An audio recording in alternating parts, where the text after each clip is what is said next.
Welcome to Find Myself Free, the podcast. I'm Elly Young, alcohol-free life coach, mom, and athlete. I'm dedicated to helping others change their relationship to alcohol by sharing my journey of transformation.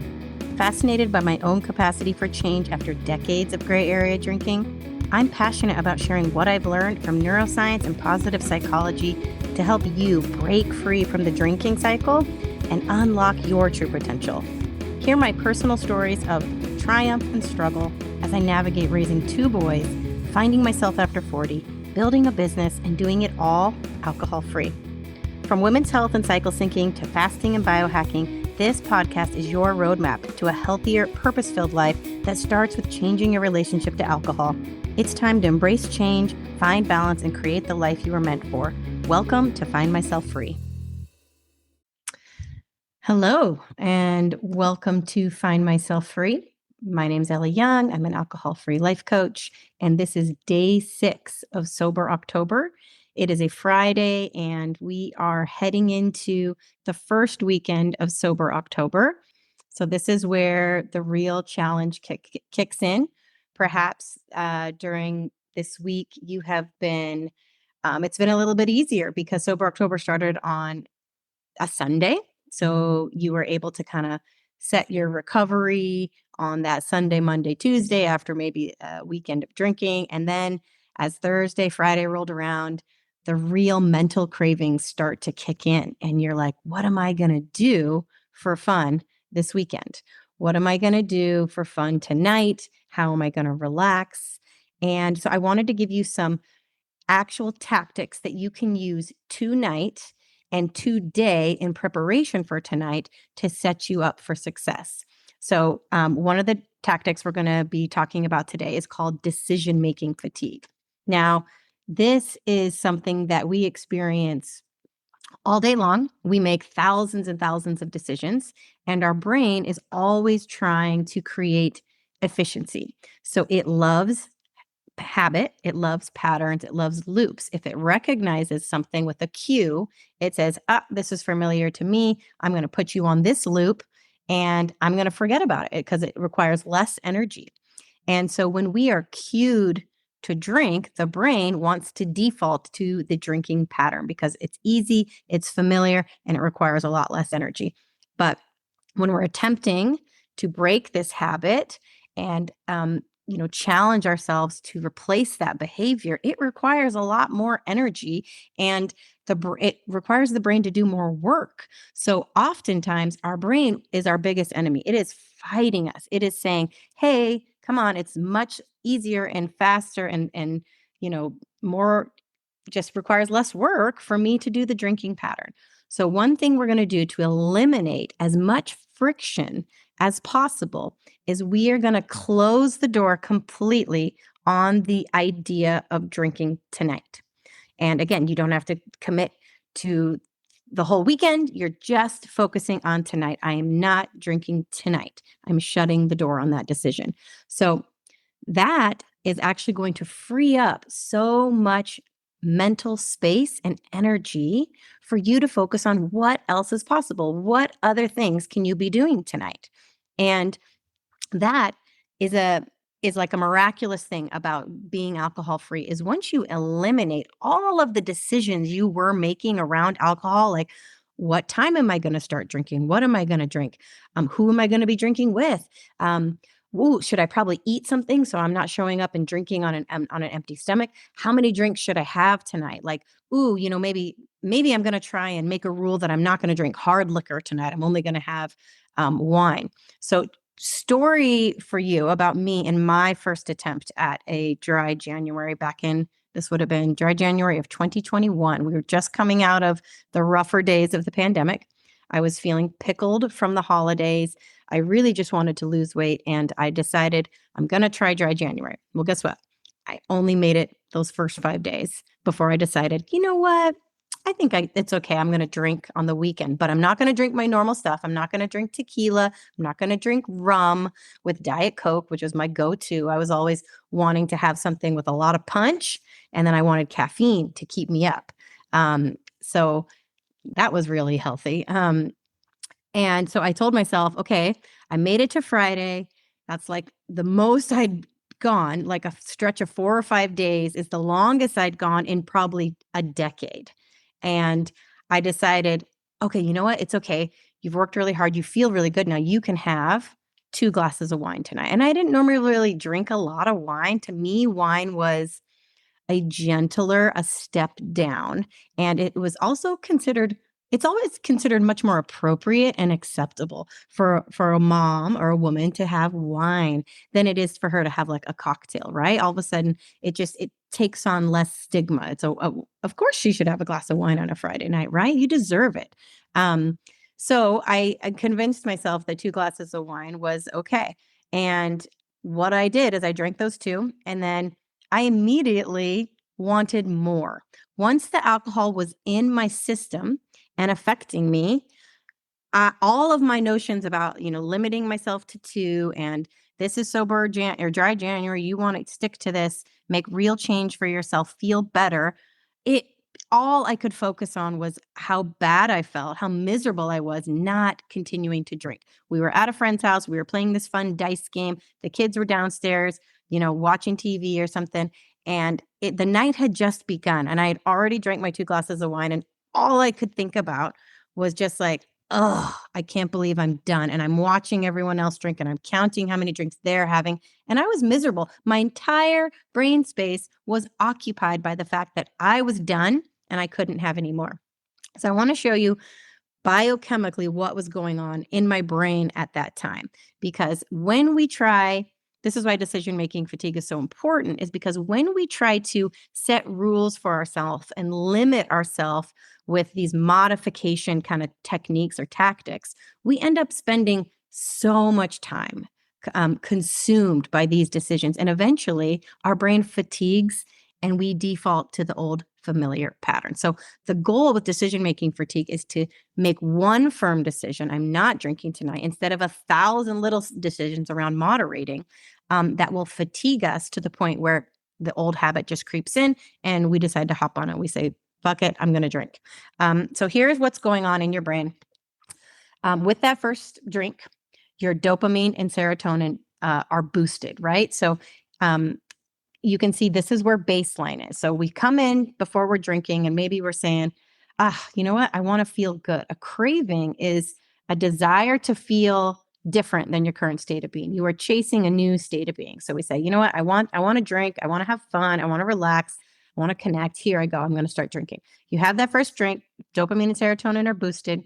And then after about 20 minutes, that wears off and it actually takes you below your baseline. And that is a function of dynorphin. So dynorphin is a neuropeptide that is released by the brain when it recognizes, whoa, we're out of balance. We're way up here with our dopamine, serotonin. We need to get back to baseline. So it actually course corrects you, but it pulls you below your baseline. We recognize this as the buzz wearing off. We start to feel a little anxious, a little bit low. It doesn't feel good. And we just say, oh, I need another drink. My buzz wore off. So then we have a second drink. But the brain is so adaptive. It actually does not give out the same amount of dopamine and serotonin that second time because it is proactively saying, whoa, whoa, whoa, we want to stay at baseline. We don't want to get that high. So again, it releases more dynorphin, this time pulling you even lower. And again, we have that third drink and it doesn't take you as high. And then the dynorphin then again pulls you lower and lower. That is why this is called, alcohol is considered a depressant. There is a depressant effect biochemically going on in your brain. And a lot of the times we don't recognize this going on because we continue to drink and we continue to dull our senses and numb ourselves to the point where you either get really, really sleepy and pass out or you get sick, right? This is also a function of tolerance. The more you drink, the more the brain adapts and actually becomes really, really proactive with dynorphin. And it starts releasing it in anticipation of you drinking. If you're going into a Friday night, or if you drink every night at the same time around 5 o'clock or whatever, your brain proactively says, oh, we are anticipating this big boost of dopamine and serotonin. So we're going to pre-release dynorphin.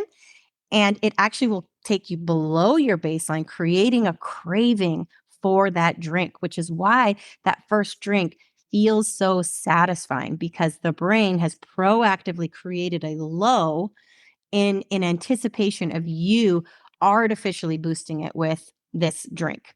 So while you are also, the depressant effect also causes the brain to release adrenaline and cortisol, because it says, whoa, now we're way down here, we're super low. We need to release some stress hormones to get our energy back up. So that is why you wake up at 3 a.m. with anxiety, your heart's racing, and you can't get back to sleep, and why we have hangxiety in the morning and you're just kind of riddled with this adrenaline and cortisol. This is also why we have trouble falling asleep. If you have been a regular drinker and you're using alcohol to give yourself this depressant effect to help yourself fall asleep, and your body is always releasing adrenaline and cortisol, when you remove the alcohol and you remove that depressant effect, your body still has a lot of adrenaline and cortisol pumping through its body. And it takes a number of days for that to like reacclimate and you get homeostasis. For some people, it can take a week. Some people, it can take up to a month, depending on how much drinking of yours was chronic. I do also want to mention that a function of tolerance, it doesn't just affect the pleasure, the dopamine and serotonin that you're getting from alcohol. It affects anything that makes you feel good. It affects how good it would feel to have a piece of dark chocolate, how good it would feel to go for a bike ride with your kid. It basically, dynorphin is keeping you below your baseline in anticipation of these big boosts. But guess what? Normal life doesn't have crazy artificial high big boosts like drugs and alcohol do. So all those little things aren't able to make you feel good anymore. It affects everything all down the road of what could possibly bring you joy. So that's why they say alcohol and addiction to alcohol, it limits your experience. It limits your capacity to experience joy in this world. And to the point where the only thing that feels good comes from these artificial high boosts of alcohol, of drugs, of things like porn, unnatural things that produce these unnatural highs that you can't get through the natural things of life. So this is what's going on in your brain when you decide, you know what, I'm just going to have one drink or two drinks tonight. I'm going to try and limit myself. Guess what? You're going to be stuck in this depressant effect. But it's a good, if you do end up there tonight, it's a good mindful drinking experience. I want you to jot down how you were feeling after that first drink, jot down how you're feeling after that second drink. And if you do manage to stop yourself from continuing to drink, jot down how you're feeling. Capture exactly what is going on emotionally, the thoughts running through your head, so that you can use this as a data point for yourself for future drinking episodes. And you recall, okay, yeah, technically I stopped feeling good. I now feel worse than when I started drinking. So this desire of me to be in a different state of mind, it kind of backfired. We traded 20 minutes of a buzz, of a high, for hours. This depressant effect lasts hours. This adrenaline and cortisol lasts even longer, to the next day. And again, if you're drinking regularly, this effect can last 2 to 3 days in your system. And if you're drinking every 3 days, then you are always in a chronic state of this cycle. And that's why it pays off in dividends to give yourself a significant break from alcohol so that your system can really get back to homeostasis. And guess what? All the things that were little joys in life, those start to feel good again.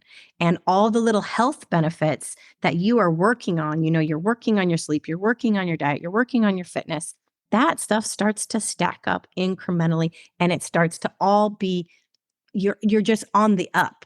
Instead of in recovery mode, instead of always trying to climb back out and achieve homeostasis after drinking, you are now climbing. You're actually making progress. And that is an incredible moment when you start to realize, oh my gosh, Alcohol was holding me back in so many ways. That is an exciting thing. And you can't get there until you give yourself a long enough break to have the perspective. And that is what this month is about, to gain perspective. You have been drinking for decades, even if you don't consider yourself a problem drinker, even if you consider yourself a social drinker or just a weekend warrior, someone who drinks on the weekends. This effect is lingering in your body. It is holding you back in every single possible way. And so this is worth it to commit to close the door on drinking tonight. And then tomorrow you do the same thing and you do it and you continue to do it. But right now, just focus on tonight, close the door, eliminate that decision-making fatigue that is trying to sabotage you. It is waiting for your willpower to fatigue for it to say, hey, remember this old pattern, this drinking pattern? There's a cue, there's a cue, there's a cue. Let's drink. Let's drink. So we need to eliminate that. And another way we're going to eliminate that and to make it as frictionless as possible is we are going to stay above that 50% line. So this is another tactic that I rely on to this day, even though I don't feel any urge or desire to drink. I know that I function better when I am staying above my 50% line. One of the reasons we drink is because we're feeling low. We are stressed, we are anxious, we are tired, we want to forget, we want to change our current state of being and achieve something else. And alcohol has been the easiest, quickest remedy for a very, very long time, to the point where we have forgotten how to do these other things without alcohol. We're like, oh, how do I have fun? How do I, connect? How do I relax and unwind without my glass of wine, without my cocktail at night? So here is something you can do proactively right now during this day is we are going to stay above that 50% line.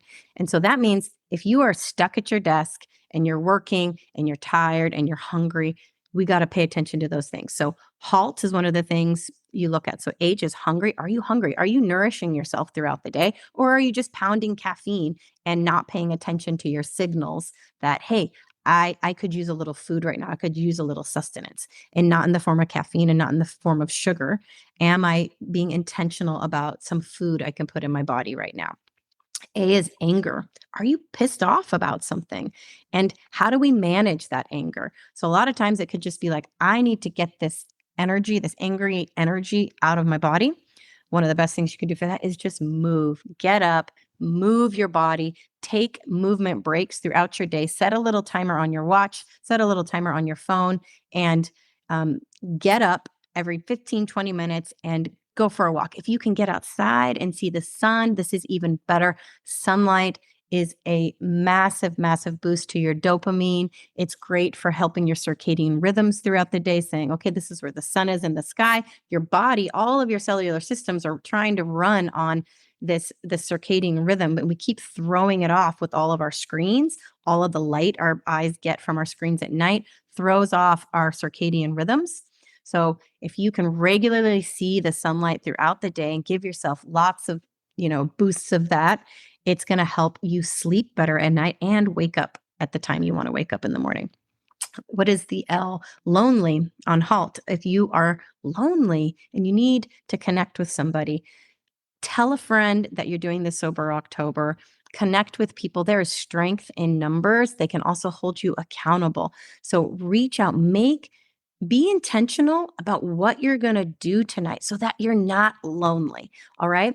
If all of your friends are drinking and they're all going into drinking environments, I do recommend perhaps staying away from that, especially just in this early phase where, I call that your alcohol-free baby. It's a newborn baby. You don't want to take it out into public. You don't want to expose it to all these things in these triggering environments. You want to protect it.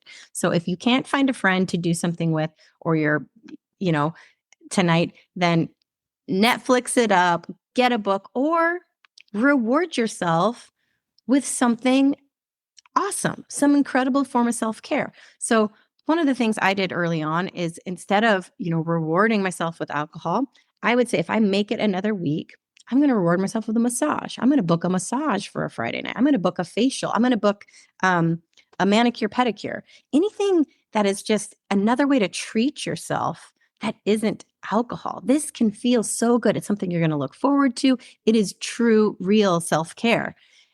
Alcohol is not self-care. I hate to break it to you, but it is tricking your brain. It is dulling your senses. It makes you think this is the good life, but it is 100% a trick and it is damaging you. We need to change the thought that alcohol is a reward and switch it. Alcohol is not a reward. It is a toxic poison that damages every organ it comes in contact with. It wrecks your sleep. It wrecks your gut health. It wrecks your hormonal health. It makes you dehydrated. It ages you. And this is not how we should be rewarding ourselves. Okay. This idea that it's worth it, that the trade-off is worth it. I really, really want to challenge you on that because you have to really, really, really think about all your other goals in this life, especially as women, especially in this phase of our life, all the things we're after. If I told you that, cheese was sabotaging all of these efforts, could you eliminate the cheese? Could you be like, what? I didn't know that. I would stop. I'll never buy cheese again. But alcohol, we are so blinded and we are so unwilling to confront it and look at it because we have tied it to all these other benefits that we think it provides. We think it provides our fun. We think it provides our relaxation. We think it provides this ability to come out of our shell and connect. But the truth of the matter is you have been conditioned to use that. All addictive substances do this. It is the effect on the brain, and it is not your fault. You have a human brain, and alcohol is an addictive substance, and this is what it does to your brain. It eliminates all these other options that you could be doing for all of these things. And that is the truth of the matter. Like, you don't need alcohol to relax. There are 1,000 other things you can do to relax. You don't need alcohol to have fun. There's 1,000 other things you can do for fun. And what people say, well, what do you do for fun without alcohol? I do the same things everybody's drinking does for fun. I just don't drink. And that's like, you end up doing the same things and you get as much pleasure out of it, if not more. In fact, I get more pleasure because my senses aren't dulled. My senses are alive. And what's interesting is that alcohol keeps you small. It keeps you stuck in a small little loop. You go and repeat the same behaviors in the same places with the same people and call it entertaining because you are drinking a neurotoxin and you're convincing your brain that this is a fun experience. My life, because I'm no longer drinking, yes, you end up doing new things. Yes, you end up trying new things, meeting new people, exploring more because you're not relying on this alcohol to just entertain you and be like, well, I've got nothing to do tonight, so I'm just going to go sit in this bar and drink this thing until it becomes a fun experience. But in reality, sitting in one place for 3 hours with the same people who continue to get drunker and drunker, it's really actually not that entertaining. When you take the alcohol away and you're like, what were we doing? If you film it like an Animal Channel episode and we're like, look at the humans, they all gather in these one places and they drink this substance and they stay there and they get progressively drunker and drunker and their brains get more dulled and dulled and dulled. And they think this experience is really living this. They think this is their living their best life. And that, to me, when I think back to how much time I spent doing that, it kind of bums me out. It kind of makes me think, man, why did I wait so long? And again, it's not our fault. We have been conditioned to think that this is the best life. And that if you remove it, you're not going to enjoy your life. You're not going to experience, which couldn't be more categorically wrong. I have enriched my life in every possible way by cutting out the alcohol because my brain is now seeking dopamine in all these other ways, seeking novelty, new experiences in all these other ways because it is alive and it is growing. Alcohol, because it dulls your anxieties, because it dulls your nerves, and it does this only temporarily. It does nothing to actually fix the issues, right? It just dulls it temporarily. It just puts the blinders on to whatever's bugging you. You fail to grow during that time. because you're numbing the very systems in your body that are designed to help you change. They're designed to alarm you. Hey, this doesn't feel good. This doesn't feel right. What are you going to do about it? And you're like, you know what? I'm just going to drink. I'm just going to numb that sensation. I'm going to numb that feeling. I'm not going to do anything about it. And then tomorrow, that thing is still there, and it's still there, and it's still there, and it's still there. And you become kind of in a chronic state of anxiety, because now you've actually added to your anxiety with all the adrenaline and cortisol boosting in your system now from the alcohol. And it just compounds. And so one of the best things, that anxiety in early sobriety that you feel because you are no longer numbing, it's necessary, and you have to pay attention to it, and you have to listen to what it's actually telling you, because now you have the capacity to make a difference about it. You can change the things that are really, really bugging you, because you're not going to numb it anymore. You're going to listen, and you can change it. All right. So we are almost at time. I wanted to give you one more tip about willpower tonight, and why in the early stages we rely heavily on willpower, because we haven't quite convinced ourselves that alcohol is not necessary to have fun and to relax. We are still in this kind of early stages of like, but maybe, like, we're starting to question it. We're starting to question those beliefs that, I need alcohol to have fun. I need alcohol to relax. And we're starting to kind of open the door and go, maybe I'm wrong about this, right? But all those cues and triggers to drink are still there on a Friday night. We have our familiar patterns. We're done with work. We want to relax. And we're like, ugh, how do I interrupt this behavior? Okay. So the reason why willpower doesn't work in these moments and it eventually fails is because there is that cognitive dissonance. It's because you consciously are desiring to not drink, but that subconscious is still believing on some level that alcohol is necessary.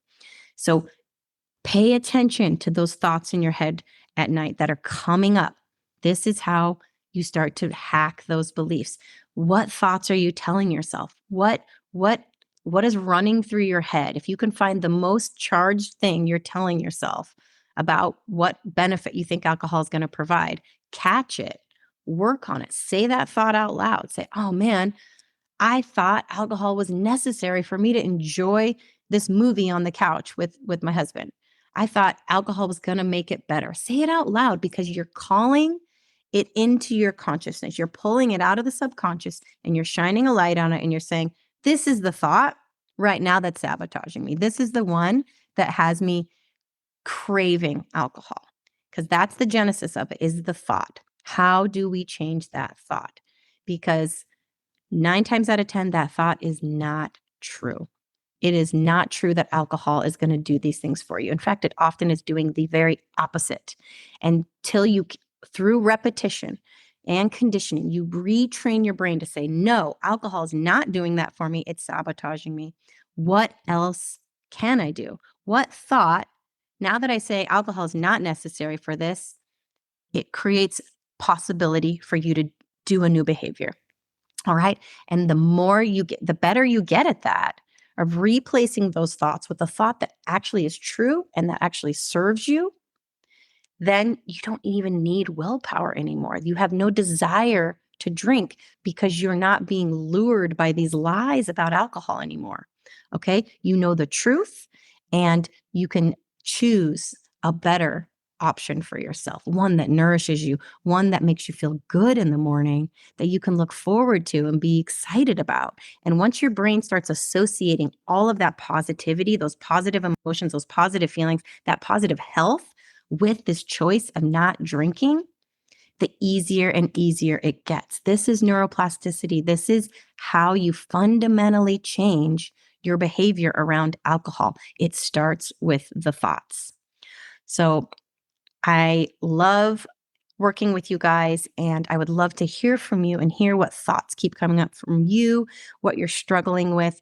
Please email me, share with me, so that I can address these more on these calls with you guys, and tailor this information to be even more applicable for you. So I appreciate you all being here. If you want. Hey team, you've just listened to an episode of Find Myself Free. And if some part of this left you wanting more, if your curiosity has been piqued and your intuition is telling you, I'm ready for more, I'm ready to look at my relationship to alcohol and find out just how much it's holding me back, then check out my coaching offers at findmyselffree.com. I offer the Brave course to kickstart your break on your own time, or you can hop on a call with me and talk about one-on-one coaching. I worked with a coach for 4 months at the start of my alcohol-free journey, and it made all the difference. Being able to talk to someone who knew what I was going through and could help me navigate my new world gave me a foundation of support I could build on. And it's a big reason why I'm a coach today. I want to help others find their freedom and level up their health. As always, if you like this episode, please like, follow, and share. And until next time, I'm with you. You got this.